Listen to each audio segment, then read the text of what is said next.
किट्रे नेपाली छात्री मृत्यु घटना जबत हेला मृत छात्री सुइसाइड नोट।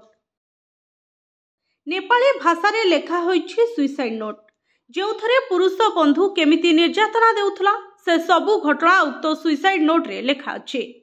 सुइसाइड नोट को जबत करी हैंडराइटिंग ब्यूरो को पठाइछि पुलिस। सेपटे किट विश्वविद्यालय रे लागि रहिछि चाप उत्तेजना। न्याय दाबी रे गत राति रे किट छात्र छात्री कैंडल शोभा यात्रा करथिले।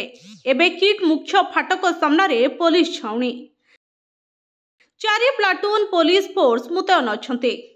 अतिरिक्त डीसीपी को सह बहु वरिष्ठ अधिकारी को नियोजित करा जायछि। अशांत परिस्थिति को दृष्टि रखी पुलिस मुतयन अछंते।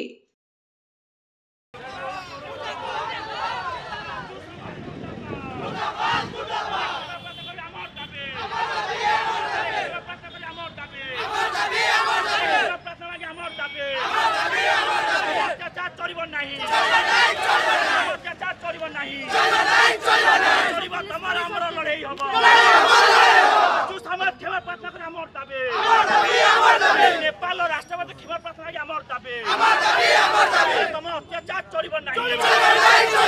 जो समाज मुर्दाबाद जो समाज मुर्दाबाद जो समाज मुर्दाबाद। सेहीपरि नेपाली छात्री मृत्यु मामला रे गिरफ 5 जन को मिलिछि शर्तमूलक जामिन। जामिन प्रदान करिसंती भुवनेश्वर जेएमएफसी 2 कोर्ट। जड़े जामिनदार और 20,000 टंका बेल बॉन्ड रे एमान को जामिन मिलिछि। तदंतरे सहयोग करबा सह छात्र छात्री को प्रभावित न करबा को कोर्ट का निर्देश रहिछि। पेसिमिस्टिक नहीं साउंड करना चाहती but I don't think situation इतनी जल्दी चेंज होने वाली है। ये सिस्टमैटिक प्रॉब्लम है। हमेशा न्यूज़ को सप्रेस किया जाता है और उसके बाद लड़की को इरेज कर दिया जाता है। घटना रे 5 जन को गिरफ्त करथिला इन्फोसिटी थाना पुलिस। जामिन पाइछंती 3 डायरेक्टर एवं 2 security guard. Bureau report STTV Odia.